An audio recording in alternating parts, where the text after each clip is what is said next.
Let's start this video with a disclaimer. You should not do what I did to make this happen. Of course, I'm talking about the guaranteed event for White King Narses. Now, I was on the fence all day today. It's about 6 o'clock in the morning today. I kind of slept on it. I've been thinking about it. Part of me always wanted to go for this champion because this is probably, outside of Riho Bone Spear, the best guaranteed Void Legendary they have ever put on. And even for 110 Voids, it's probably still really good because of the value that this champion gives you in terms of trying to beat some of the arena meta and like the fusion that we just got with the 5-star soul. It's the combined package of having this partnership and a guaranteed, basically a guaranteed way of getting this that kind of makes it a very, very, very good event. But the other part of me was like, I have no void shards. If I go for this, I'm going to have to buy them all. And that is really, that there was a financial thing, which, to be honest, I will say to you guys right now, that's not a problem for me because you watch my videos, you know, you kind of provide me the necessary revenue to be able to play this without a test server and out different things. I can do that, but I can't exactly showcase champions either. I can't do guides on champions because if I don't get the champion, I can't do it. I don't have test server. So the fact that, you know, you guys support me and I've got a great community, I don't have to worry about that. The guys at HH Gaming take good care of me as well. So the money side of it for me is not an issue. But it's the moral side that I really, that's what I was struggling with. The morals of spending this kind of money on a single object in a game just feels baffling to me. And in the end, the thing that tipped me over the edge was seeing so many people who had saved their void shards for this moment in time. So there was loads of people going, I've been hoarding void shards for the moment they did a guaranteed event. And because they've got White Queen and Cora as well, they probably, like in my head, I was thinking people will probably want to see what my opinions are, how to build it, do different things, and that meant I needed the champion to do it. So that's kind of what tipped me over the edge. It wasn't because necessarily I want the champion. I do want the champion. Of course I want the champion. But it wasn't because of the fact that I was like, I'm just wanting to wail. It was more because people were getting the champion and I knew that people would be interested in seeing a champion guide on it. And I really would like to do that. But I will say, I feel like now I've probably entered the realm of Kraken because you'll notice there's a red dot on the left here. I guess now I can no longer say that I'm not a Kraken because I have earned enough points for Saoirse the Crowned. It's the embarrassment stick, the embarrassment firework stick that I've got here. I don't know, guys. This is I'm doing a no dime March. No dime March, okay? There was a no dime December. I'm doing a no dime March. This is the end of my spending for a month. I need to get a bit of a reality check, but it's just one of those things that I knew if I didn't do this right now, the chances are I'm probably never going to get White King Narses again. It's so hard to get Void Legendaries based on the fact that, you know, I've been playing this game for 4 years and I still don't have a Siphi. I don't have a Warlord, an Angar, right? These are Void Legendaries that have been in the game for a very long time. You know, if we look at here, I don't have an Ethos. So the chances are, because of the continuing expansion of this Void Legendary pool, you're probably not going to get it. It's just really hard to get them. So a guaranteed with the fact that we've got Anchor and a 5-star soul, that is what I want to preface this video with. That is, I just wanted to put a bit of a disclaimer. I fully understand everyone in comments who will say you are immoral for doing this because I feel immoral for doing it. But at the same time, it's a game. It's life. You know, what else am I going to spend my money on? So it is what it is. Now, for a progressive event chance, I'm actually not selecting anything because I don't really want to get a greater boost towards any of these champions. I already have them. I have a Supreme Elhain. She was a fusion. I have a Gratraxa. She was actually my first Void Legendary I got on my account like 4 years ago. So I don't particularly want any of these. I'm not actually selecting a progressive because I don't want to weight the probability that I will get a Void Legendary into that favor. Now, I also haven't pulled a Void Legendary since October. I pulled a Void Legendary when we were away in Vegas. So because of that fact, I haven't pulled a Void Legendary. I pretty much will probably hit Mercy along the way. Now, I hope to God that I don't experience what happened when we had the Turvold guaranteed, where I pulled Turvold on Void Shard 67, I think it was. Because if you pull White King Narses on this guaranteed event before you hit 110, not only does it reset your Mercy, it ends the guaranteed event. It's like the worst thing that could happen. The other one is I don't want to get Fatalis again. Those are the two that I really don't want to get. So I've got a good amount of space. We might have to clear some as we go. 105 Void Shards. We should get at least another Void Legendary and White King Narses along the way.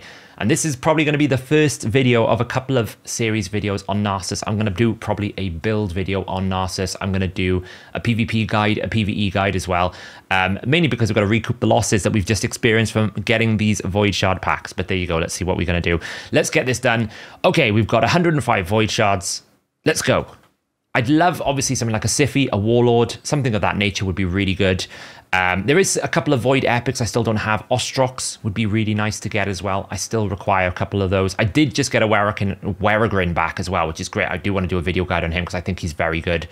We do get another Akimtum. Akimtum, you should keep 2 of them. 2 Akimtums are very, very good for some Cintrano stages. They're very good wave clear. You can basically use 1 to Hex and 1 to Poisons. Definitely keep some Akimtum copies. Rowan is being used right now in Amius for the heal reduction, which is quite useful.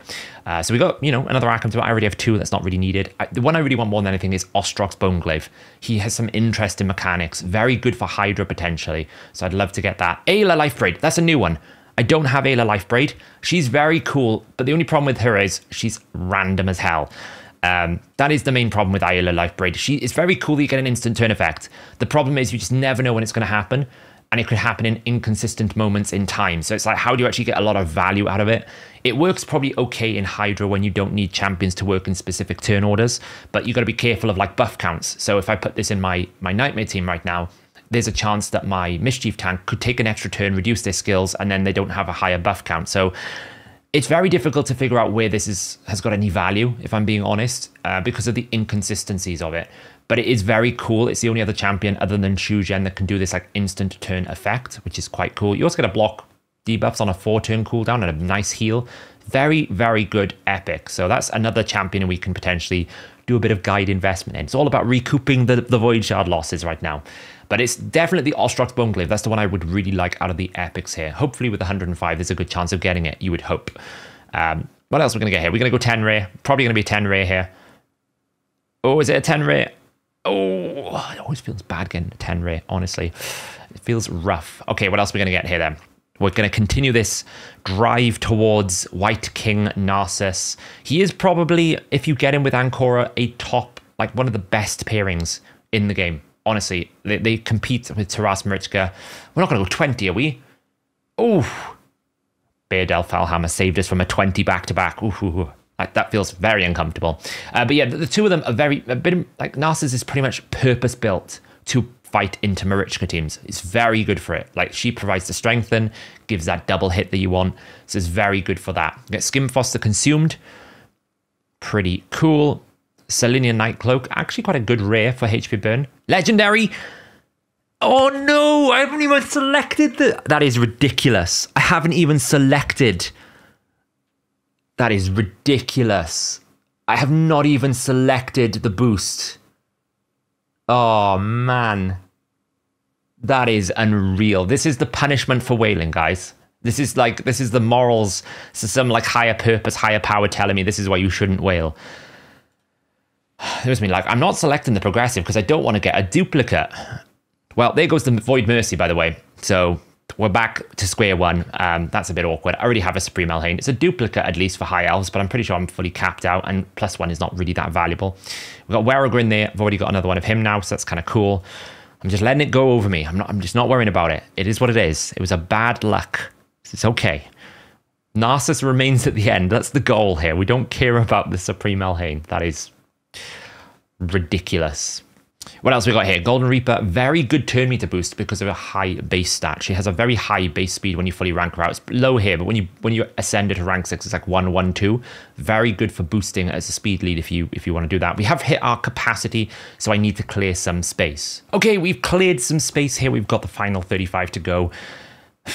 I'm still a bit frustrated about the Supreme Elhain, I'll be honest. That is painful, but we'll see what else we'll get. We still haven't got Ostrox Boneglaive as well. That's the one I really, really would like on top of White King Narses, if I'm being honest.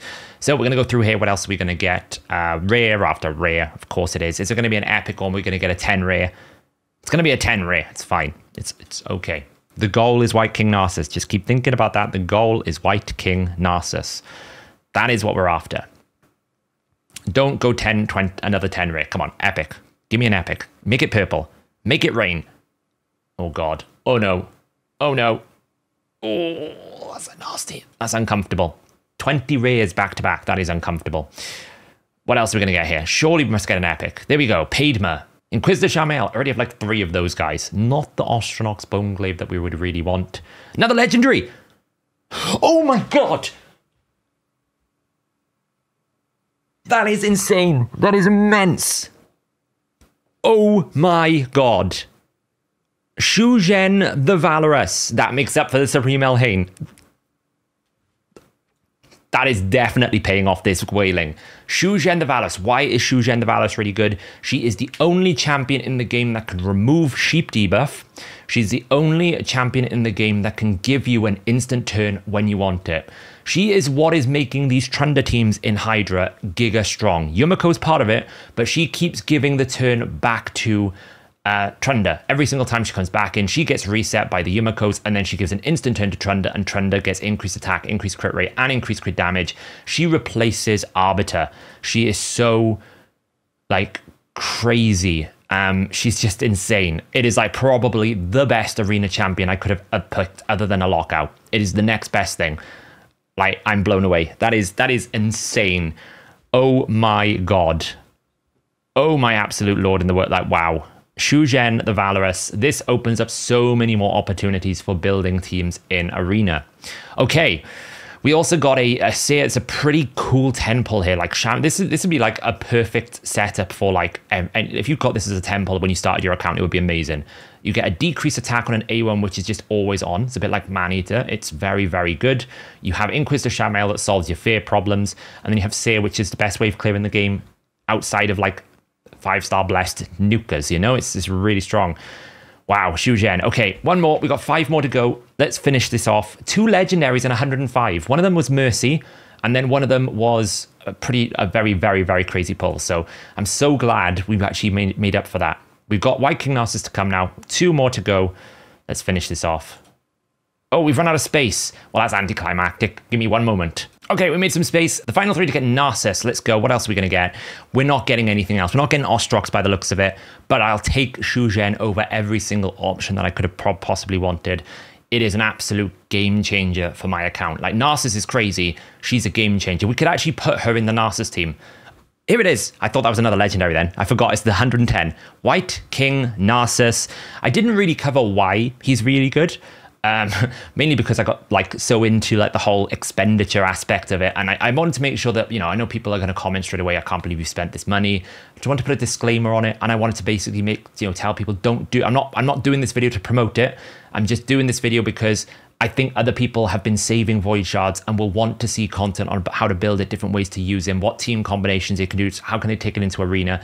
And I don't have access to the champion. I don't have a test server, so this is the only way that I can do it. So, but why is he actually really good for fighting into Marichka? Well, he ignores Strengthen and Shield on his passive. Pretty much in Arena, most teams run with Bolster, and if you're fighting the Marichka will, you know, restore all that max HP you destroyed, fully heal people, and put Strengthen. So he's purpose built to fighting that. He's HP based, which means that Taras can't reduce your attack, which is why attack based champions are really difficult into Taras bit by bit. If we look at Taras's passives here, not only does he reduce damage by 50%, he also will decrease the attack by 50%, which is occurring once per skill. So you tend to have a problem if you can't kill him instantly and he keeps coming back alive. You then just lose half of your damage. Well, HP-based champions don't have that problem, which is why he's really good into it.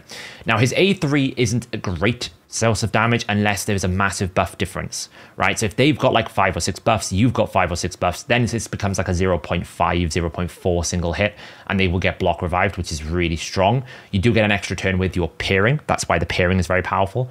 But really, this nukes, this ability here, if it hits twice, is the hardest hitting AoE HP multiplier, except for anything that has crazy multiplication. We all know Taras has got crazy multiplication, but if you take away the Taras multiplication from his A3, ignore that skill, from an AoE perspective, this is the highest multiplier by quite a margin. We're talking like the next best thing I think is 0.5 on Vesulf. This is a 0.56 or 54, so it's quite a big difference. 0.04 on a HP is massive when you can grow his pretty big HP pool. I did do some initial checks of what kind of builds I could get with him. my builds will be very strong as well. So we've got White King Narses, we've got Shu Zhen the Valorous, which is honestly, I'm blown away by this pick.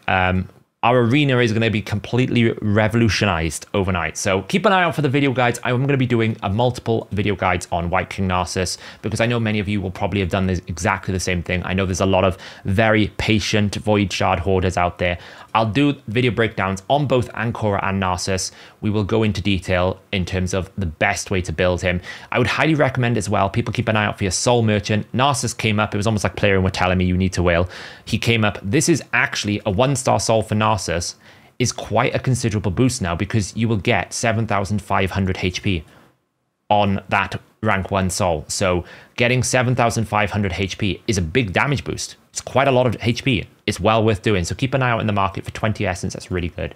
There you go, guys. Let me know in the comments below if you went for him. Did you get anything on your path towards Narses? How are you planning on using him? Is he just going to be arena or do you have other plans for him? I'm going to see if I can make him work in various different areas. I do think he has some Hydra viability because of what he does to the White Queen Ancora, right? How he manipulates her skill set. I think there could be some viability in Hydra potentially. But yeah, let me know in the comments below what you think about this thing. Do you agree with these guaranteed events? I do think like a guaranteed for 110 feels better than some of the events we've had recently, which is like, you know, hey, go spend like 1 billion shards and you might, you know, instead of these like constant progressive events where it's good, but you need to get so many void legendaries before you get the good odds, right? That's really what we don't like about the progressives. Until you get to times 25, you're still really struggling against the mass volume of champions. But I do think for 110 voids, this is probably the best void legendary they've ever given you as a guaranteed. You get the partner. That partner also had a 5-star soul if you went for it. I did do the training for the 5-star soul, so you can see I've got a 5-star soul for her. So the pair of them together will be quite strong. They're now probably the best 2 that I have for my arena options. So we'll see what happens. But there we go, guys. Thanks for watching. I will catch you in the next video.